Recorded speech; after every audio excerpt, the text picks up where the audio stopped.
Hello friends, good morning. আজ রবিবারের সকালে সমস্ত কাজকর্ম সারা হয়ে গেছে। এই যে পূজা পাঠ করে নিয়েছি, আর দিদিরা এসেছে, তোমরা তো জানোই। প্রচুর আড্ডা, গল্প, হাসি, মজা এই নিয়েই আমাদের দিনগুলো কাটছে। এখানে এখন দুই জামাইবু, ভাগ্নি, বড়দি বসে একটু গল্প করছে। ওদের টিফিন করা হয়ে গেছে সবারই, আর সবাই একসঙ্গে বসে খাওয়া দাওয়া করছি। ভীষণ মজা হচ্ছে। যখনই খাওয়া দাওয়া করতে বসছি না কেন, হই হট্টগোল, প্রচুর গল্প, বেশ মজায় মজায় দিনগুলো কাটছে। কিন্তু এত গরম যে কি বলবো বন্ধুরা, গরমের জন্য আমার ভাগনা ভাগ্নিদের প্রচুর কষ্ট হচ্ছে। কি করব বলো, ওয়েদারটা তো এখন এরকমই, ভীষণ গুমোট। বর্ষা রানীর তো একদম দেখা পাওয়া যাচ্ছে না, কি আর করা যাবে। আর বর্ষা হচ্ছে দু এক ফোঁটা বৃষ্টি, যেটা বর্ষার মধ্যেই পড়ে না। উত্তরবঙ্গ বন্যায় ভেসে যাচ্ছে বৃষ্টির দাপটে, আর দক্ষিণবঙ্গে কোনো রকম বৃষ্টির দেখা পাওয়া যাচ্ছে না। খুবই গরম। ওয়েদারটা যে এত এরকম চেঞ্জ হয়ে যাবে সেটা আমরা ভাবতেও পারছি না, তাই না বন্ধুরা? সবাই তো আমরা বৃষ্টির জন্য হাঁ করে বসে আছি। মাঝে মাঝে বৃষ্টি হচ্ছে 10 মিনিট কি 15 মিনিটের জন্য, তারপর যে গরম বন্ধুরা কি বলবো, সবাই তো বুঝতে পারছো। আর যাই হোক, সবার টিফিন করা হয়ে গেছে। এখন দিদিরা মিলে সবজি কাটতে বসেছে, আর আমিও রান্না করব। আর সবাই মিলে রান্না বান্না আজকে করব। তো বন্ধুরা, কি কি রান্না হয় তোমাদের সঙ্গে শেয়ার করে নেব অবশ্যই।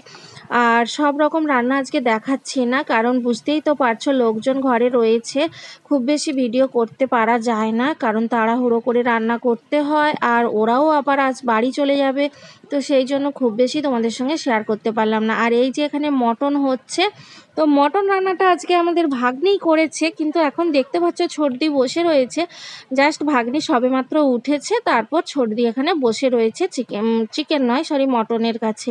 বন্ধুরা, মটন কষা হয়ে গেছে, তাই জন্য কিছুটা মটন তোলা হচ্ছে। ওই যে ঘাটের দিকে জামাইবাবুরা বসে রয়েছে, আমাদের ভাগ্নি এখন ওই যে প্লেটে করে নিয়ে যাচ্ছে দুই জামাইবাবুর জন্য। আর এখানে বাটিতে করে তোলা হচ্ছে, ছেলেরা রয়েছে, ওদেরকেও তুলে তুলে দেওয়া হচ্ছে।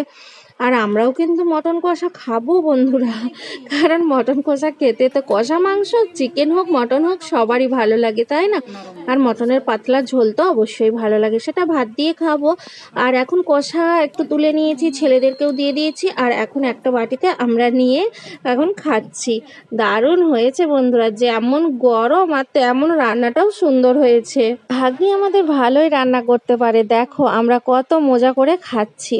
দারুণ হয়েছে। আর আমার ভাগ্নির নাম মুন, ভালো নাম সুস্মিতা। তো মুন, ভালো রান্না হয়েছে, খুব মজা করেছি তোমার হাতে রান্না খায়। আর এখানে বাবাকে ভাত দিয়ে দিয়েছি। বড়দি দেখো বাবার কাছে বসে রয়েছে, বাবা খাচ্ছে। তো এটাই তো ভালো লাগা, বলো বন্ধুরা। মেয়েরা যখন বাবার বাড়িতে আসে না, বাবা যখন খেতে বসে, তার সামনে বসে থাকার মজাটাই আলাদা বন্ধুরা। আমিও এইরকম করতাম জানো বন্ধুরা, বাপি যখন খেতে বসে না, আমিও মুখের সামনে এইভাবেই বসে থাকতাম। বাবার কাছে এইটুকু সময় বসে থাকতে কি যে ভালো লাগে, বাবা কি খাচ্ছে না খাচ্ছে সেটা দেখতে না ভীষণ ভালো লাগে। আমি যখন বাবার বাড়িতে যাই বা যেতাম, আমি কিন্তু বাবাকে ভাতটা বেড়ে দিতাম, কারণ বাবা তো আমার বাড়িতে আসতে চায় না খুব একটা। তো সেই হিসাবে আমি গেলে আমি আগে ভাতটা বেড়ে দিতাম, কারণ আমার খুব ভালো লাগতো। বাবাকে ভাত বেড়ে খাওয়ানোর মজাটাই কিন্তু আলাদা হয়ে থাকে বাপের বাড়িতে। ভাগ্যের পরিহাসে আমি সেটা এখন হারিয়ে ফেলেছি। জানি না কবে সব কিছু ফিরে পাবো কি পাবো না, আদেও জানি না, সেটা ভগবান উপরওয়ালাই জানে, ভগবানই জানে, আমি কিছুই জানি না। আর ভাগ্যের লিখন তো খণ্ডাতে পারবো না, তাই ভগবানের উপরই ছেড়ে দিয়েছি সব কিছু ফিরে পাওয়ার জন্য। এখন সবাই খেতে বসে পড়েছে, দেখতেই পাচ্ছ।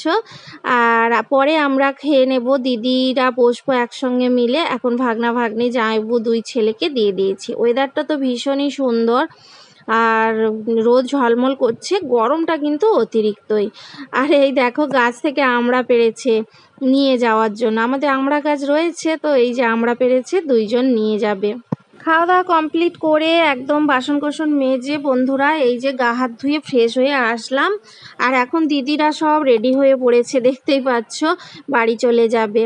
আর কি কি রান্না করেছিলাম বন্ধুরা তোমাদের সঙ্গে তো বলাই হয়ে ওঠেনি, তোমরা দেখে নিয়েছো আশা করি, বুঝতে পেরেছো দেখে, আর বলছি না। আর এখন দেখো সবাই এখন প্রণাম সেরে নিচ্ছি, কারণ ওরা আবার কবে আসবে তার কোনো ঠিক নেই। আর অনেক দিন পর দুই বোন একসঙ্গে এসেছে। জানো তো বন্ধুরা, আরও একটা কথা বলি, বাপের বাড়িতে না বিয়ে হয়ে যাওয়ার পর যদি দিদি বা বোন থেকে থাকে, সত্যি কথা বলতে কি একা একা যেতে যেন একদম ভালো লাগে না। বেশ ২ বোন একসঙ্গে সব সময় যাওয়া আসা হবে সেটাই যেন খুব ভালো লাগে। আমার তো একদম একা একা ভালোই লাগে না। এই যে দিদিদেরকে প্রণাম সেরে নিলাম বন্ধুরা, আর ওরা এরপর বেরিয়ে যাবে। তো তোমাদের কাছে সরি গো, আমি না কয়েকটা ক্লিপ ডিলিট করে ফেলেছি, কিভাবে হাত লেগে ডিলিট হয়ে গেছে। এই যে এই সময়টায় দিদিরা বের হচ্ছে, অটো করে দেওয়া হয়েছিল ওরা বাগনান পর্যন্ত যাওয়ার জন্য, তো সেই অটোতে উঠছিল, সমস্ত ক্লিপ আমি নিয়েছিলাম, কিন্তু হঠাৎই কিভাবে ডিলিট হয়ে গেছে আমি বুঝতে পারিনি। তো এখন আমি ঘরে ফিরে আসলাম, ওরা চলে গেছে। ভিডিওটা এই পর্যন্তই। সবাই ভালো থেকো, সুস্থ থেকো, দেখা হবে নতুন একটা দিনে নতুন একটা ভিডিওতে। ভালো থেকো সবাই, টাটা।